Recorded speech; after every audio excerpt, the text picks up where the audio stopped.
Chegou a hora da gente atualizar o que eu ando lendo nesse mês de dezembro de 2021. Comprando qualquer um dos livros aqui citados ou qualquer outro produto, desde que através dos links abaixo da Amazon, você ajuda o canal com uma pequena porcentagem da sua compra.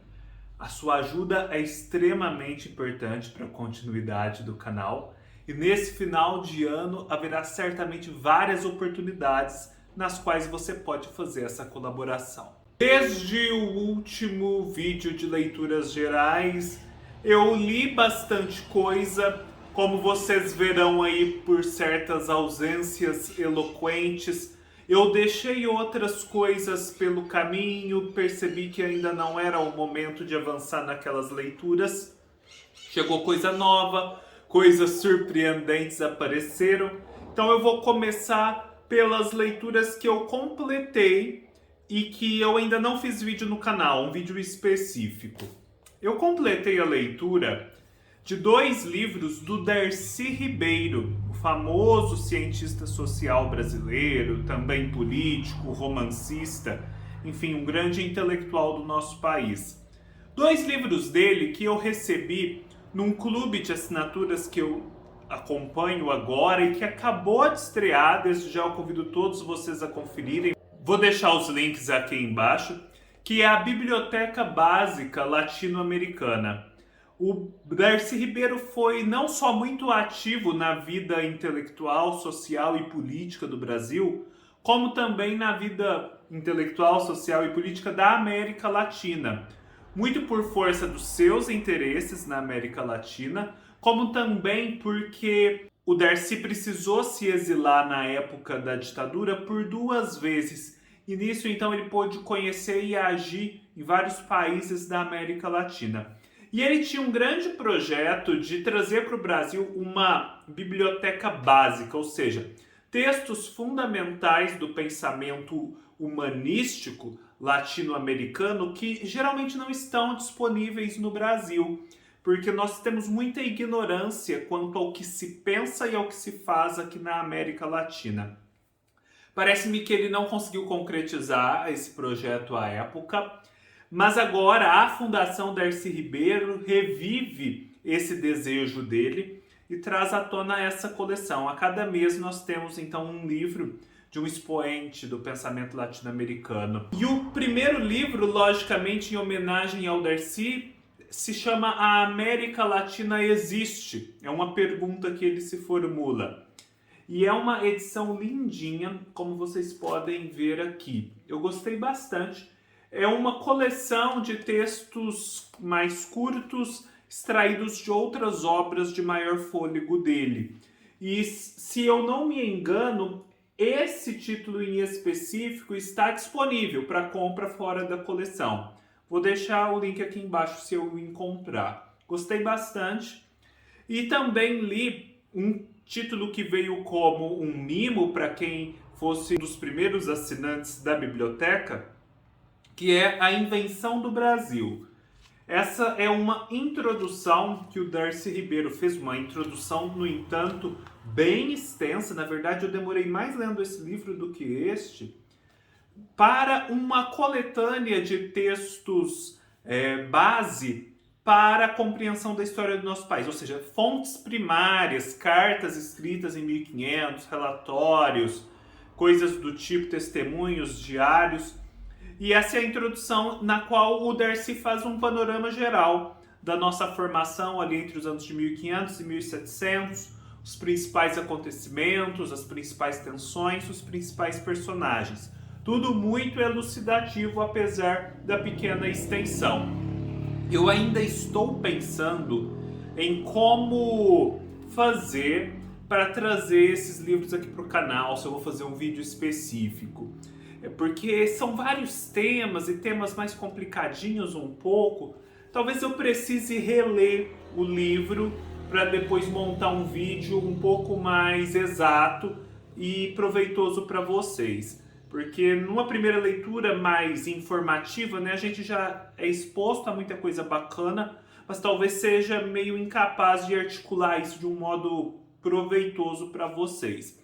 Então, se eu tiver a oportunidade de reler aí por esses dias esses 2 livros, eu leio fazendo mais anotações, já ir pensando num vídeo e trago para vocês. Mas vocês me verão muito falar aqui dessa biblioteca básica latino-americana, porque o segundo volume já está a caminho, o terceiro também. É um projeto que me empolga muito, né? Esse desconhecimento que nós temos da América Latina é algo que me assusta. Parece que no nosso país conhecer a América Latina é quase como que já adotar uma posição política de esquerda ou algo do tipo. E muito por força, talvez, da própria esquerda ser a única força que parece prestar atenção nesse problema. E ainda assim, uma atenção pequena. E é tão óbvio que nós precisamos olhar para o nosso entorno, né, para aquilo que está aqui do lado, em vez de ficar olhando lá para fora, para situações que talvez nem tenham tanta relação conosco. É uma questão simples de se situar no tempo e no espaço, mais do que qualquer tomada de posição político-ideológica. Então, nesse sentido, a Biblioteca Básica Latino-Americana vem trazer um pouco de luz sobre o tema. Obviamente, vão ser escritores da maioria de esquerda? Vão. Porque a maioria dos escritores que se dedicaram ao tema são de esquerda. Fazer o quê? Se do outro lado não tem tanta produção assim. Mas já é muito válido e cabe a cada um fazer com os textos depois o que bem lhe aprouver. Muito empolgado, não deixem de conhecer o projeto e de apoiar se possível. Eu recebi, né, mostrei até no último book haul do Matheus Peleteiro, um jovem escritor baiano que já escreveu bastante coisa, esse seu mais recente lançamento, que é a coletânea de contos Nauseado. E já li, Matheus, gostei muito. Matheus escreve muito bem, é um escritor com senso de ritmo da língua, de fluidez, porque quando a gente que é booktuber, né, produz conteúdo sobre livros na internet, recebe um exemplar de um jovem escritor que talvez não passou pelo crivo de uma editora que a gente já conheça, algo do tipo, a gente sempre fica naquela apreensão, porque pode ser que a prosa não seja tão bacana, porque eu já tive essa experiência, eu vi que era uma escrita que não se atentava para como aquilo soava quando se lia em voz alta, né? Soava estranho, soava truncado, o texto não tinha uma fluidez, precisava ainda avançar um pouco na sua elaboração. Mas no caso do Matheus, não. O Matheus escreve muito bem, é um grande estilista, né? Não no sentido de ficar fazendo coisas rebuscadas, rocambolescas, mas no sentido de ter a percepção, o ouvido para a língua, saber escrever de uma forma agradável, que flui, que faz sentido, que soa bem. E com essa escrita muito boa, o Matheus enfrenta temas contemporâneos. Afinal, essa náusea tem muito a ver com situações dos tempos atuais e é sempre complicado abordar temas contemporâneos, estão vivos ainda, que estão se desenvolvendo à nossa frente, porque parece não haver um distanciamento suficiente para elaborar aquela experiência, ainda há sentimentos confusos em torno disso.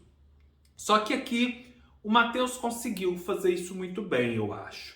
Apesar das referências, às vezes, muito do presente mesmo, assim, de ontem, eu acho que ele ainda assim conseguiu fazer grande literatura, uma literatura de muito proveito. Eu gostei muito, especialmente, além de outros, do primeiro conto, que se chama A Alavanca. Eu achei interessantíssimo, é um conto meio distópico, mas que tem um desfecho muito interessante, que permite muitas leituras, muitas reflexões.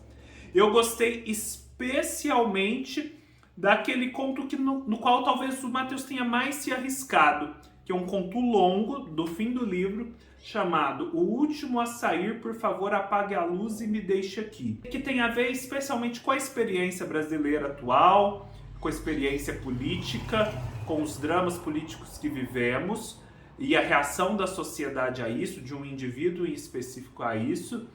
E eu gostei bastante, eu acho que o Matheus se arriscou, mas conseguiu obter um resultado justamente por isso muito alto. Porque conto assim me iluminou muitos aspectos para os quais eu não tinha me atentado, apesar de que, uma vez ditos, eles parecem ser tão óbvios, mas é aquele óbvio que ainda não havia sido dito e que precisa ser trazido à tona. Por exemplo, né, nessa experiência política brasileira atual, em que tanto se faz e se faz de uma forma deletéria em nome da pátria, e aqueles que estão do outro lado são tidos como antipatrióticos. Na verdade, os que são tidos por antipatrióticos fazem, estudam e lutam e almejam, e tem muito a ver com o que eu almejo também, por exemplo, prestar atenção na América Latina é um pouco parte disso, é, na verdade, algo muito patriótico. Eles sim são os verdadeiros patriotas. E às vezes a gente perde essa noção de que nessa luta o outro lado é muito patriótico. Os valores como a cultura, a educação, reflexão sobre o país, justiça social, preocupar-se conosco. O que é isso senão um grande patriotismo? Então, eu achei que ele trouxe isso aqui de uma forma muito interessante. Um outro conto também que eu gostei, eu só não me lembro do nome dele. Eu acho que é esse. É um nome interessante. Chama-se Em Busca do Defloramento Proibido. É um conto que vai falar sobre sexualidade e principalmente sobre as diferenças na experiência social, né, sexual da mulher e do homem, de como isso se dá na nossa sociedade. E eu achei que o Matheus fez isso de uma forma muito original, muito interessante, para justamente marcar essas diferenças e nos fazer pensar a respeito delas. Vou pensar também, depois, quem sabe, elaborar um discurso mais articulado a respeito do livro e fazer uma resenha específica aí nas próximas semanas. Mas desde já fica a dica, esse livro é possível de se encontrar na Amazon, vou deixar os links aqui embaixo. Muito bem escrito mesmo, vale a pena prestar atenção na prosa do Matheus. Já fiquei com vontade de ler os outros livros que ele escreveu. Eu li também, né, agora o outro livro que eu já li, depois do último vídeo, A Dama de Branco, que é aquela última coletânea de contos do Sérgio Santana. Eu gostei bastante, sabia que aquela não era a obra-prima do Sérgio, mas como homenagem a ele, né, como homenagem a ele que faleceu infelizmente no ano passado por conta da Covid e estava assim imbuído de um ânimo criador, de uma urgência criadora muito tocantes antes desse falecimento, e porque também o livro abordava a pandemia num dos contos, né, no conto A Dama de Branco, eu decidi começar por ele. Gostei especialmente da novela que está ali, porque são 17 contos e uma novela. No vídeo que eu fiz a respeito, eu detalho mais a minha experiência, não deixem de assistir, os links estarão aqui embaixo. Outro livro para o qual também já há vídeo é Vozes do Deserto, da Nélida Pinhon. E esse foi uma releitura muito cara para mim, porque ela aconteceu quase 15 anos depois de eu ter conhecido o livro, quando do seu lançamento, entre 2004 e 2006, foi quando eu também conheci a Nélida e passei a acompanhar a carreira dela. E ele foi muito marcante para mim, porque a Nélida abre toda uma perspectiva nova sobre o humanismo, sobre essa nossa integração com a América Latina e com a Península Ibérica, com a ligação aos clássicos, ao arcaico, né? Ela mesmo diz que não é possível ser moderno sem Homero. E eu me lembro de, na época, não ter gostado tanto do livro. Então foi com muita apreensão que eu cheguei à releitura de Vozes do Deserto. Mas a grande graça é que o livro cresceu muito, se tornou 5 estrelas no Scoob, né, para mensurarmos dessa forma. 5 estrelas no Scoob. Eu tanto fiz um vídeo quanto escrevi um texto para ele, o que é ainda mais especial, porque fazia tempo que eu não escrevia no blog. E eu acredito que tanto o texto quanto o vídeo vão ajudar muito as pessoas que pretendem começar a ler a Nélida Pinhon. Eu acho que é um texto e um vídeo que você deve ter acesso antes da leitura. não tem spoilers e muito pelo contrário, vai te ajudar a entender certas características peculiares daquele livro. Que na verdade, gente, resumindo, é uma recriação das Mil e Uma Noites. Só que não prestando atenção nas histórias que são contadas pela Sherazade, mas sim na vida íntima da própria Sherazade, no drama humano que ela vivia, naquela iminência de morte todos os dias, correndo o risco de ser levado ao cadafalso pelo califa ao final da manhã, se não despertasse nele o interesse pela continuidade das suas histórias. Eu consegui enxergar muito mais coisas nessa situação que ecoam em nós, seres humanos, né, para além da situação particular da Sherazade. É um livro muito erótico, eu esqueci de falar isso no vídeo, tá? E no texto também, porque são muitos aspectos, é um livro muito erótico. A prosa da Nélida Pinhon é muito erótica, muito sensorial. E nesse livro, especialmente, né, que se passa naquele universo árabe, de portas fechadas, mas portas fechadas dentro das quais há todo um universo sensorial muito potente, isso é ainda mais patente. Não deixem de assistir ao vídeo e de ler o texto. Eu ainda recomendo que se comece a ler Nélida Pinhon por A República dos Sonhos, que é a sua grande obra, mas é uma obra grandona, de vulto. Porém, caso você não queira começar por um calhamaço, que seja então por Vozes do Deserto, pode ser. Mas antes eu recomendo que você leia o meu texto e assista ao meu vídeo, para não ter problema. Eu estou lendo agora, continuo lendo, né? Esse é um livro que eu comecei a ler depois do último vídeo de leituras gerais e que me surpreendeu muito. Qualquer pedaço dele, né, que eu pegasse para poder fazer um teste se eu ia gostar ou não da prosa, eu achava incrível. Que é Poeta Chileno, o mais novo romance do Alejandro Zambra, escritor chileno, né? Um grande escritor chileno. Chile sempre tão cheio de literatos célebres, literatos com muita potência. Poeta Chileno é um livro que me pegou porque eu pensava que ele teria o mesmo contexto de Os Detetives Selvagens, do Roberto Bolanho, outro chileno, e ele tem, só que é diferente, e o diferente aqui é muito interessante. É um poeta, é a vida de um poeta, só que é um poeta contemporâneo, é um poeta que tem uma vida muito parecida com a gente. E nesse sentido, esse livro consegue ser o retrato de um artista de pé no chão. E nisso ele nos inspira, porque a gente se identifica, né? A gente que fala sobre arte, sobre literatura, cultura, orbita esse meio. E nesse sentido eu acho que ele se diferencia dos Detetives Selvagens, porque nos Detetives Selvagens o ser poeta é ainda alguma coisa de muito boêmio, muito fora da normalidade. Aqui, pelo menos onde eu estou, né, que é a página 102, não. É uma vivência, sim, particular, mas é uma vivência particular dentro desse cotidiano mais pedestre que nós comungamos com o protagonista. E a forma da escrita é muito leve, é muito cativante, as tiradas, as descrições que ele faz, é engraçado, tem muitos pontos engraçados. Olha que bonito isso. Estou gostando bastante, espero concluir ainda esse ano. Este outro eu concluirei com certeza, porque é o último livro que falta daquela lista que eu me propus no meio do ano de 7 novos livros para 2021.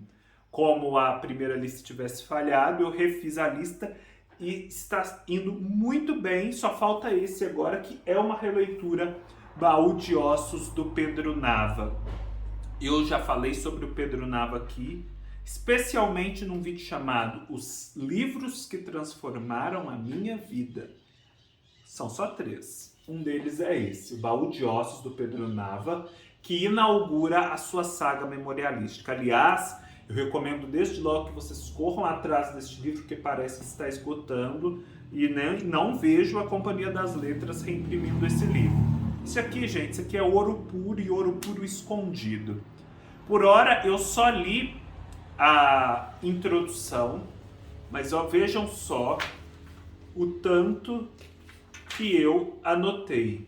Só a leitura da introdução foi catártica, porque ela é muito boa, ela fala muito bem sobre o livro, e ela me fez recordar do porquê de fato eu amo tanto esse livro, porque ele cala tão fundo em mim. E foi impressionante, porque eu acho que eu li esse livro já faz quase 10 anos. E assim, o que ele fala aqui na introdução, que são as grandes características do livro, são coisas que se incorporaram no meu modo de ver o mundo, no meu modo de estar no Brasil, de ser brasileiro, de encarar as artes, a cultura, a vida, que assim, eu sabia que tinha ligação com a leitura desse livro, tanto é que eu considero um livro que transformou minha vida, mas eu já não me recordava mais que isso se dava com tanta exatidão. Então, assim, a leitura dessa introdução, da qual eu nem me lembrava em específico, foi praticamente a leitura de uma descrição da minha vida interior, da minha alma, de verdade. Foi espantoso. Aí sim eu vi o quanto esse livro penetrou no mais fundo do meu ser e me moldou. Me moldou. Então assim, gente, estou muito empolgado para começar a narrativa propriamente dita. Eu estava com medo, né, porque quando a gente volta a esse tipo de livro, foi como com Vozes do Deserto, a gente tem medo ou de se decepcionar novamente ou de perder a graça. Mas eu acho que aqui não, aqui a chance é só da graça aumentar. A saga memorialística do Pedro Nava, gente, procurem saber. O Pedro Nava foi alguém que conviveu com os maiores intelectuais do Brasil no século XX e que, com a sua saga memorialística, conta não só a sua vida e a vida da sua família, mas a vida de todos nós brasileiros. É impressionante como ele consegue fazer isso. E ela tem muito a ver, muita relação com Em Busca do Tempo Perdido, do Proust. Muitos a consideram o nosso Em Busca do Tempo Perdido.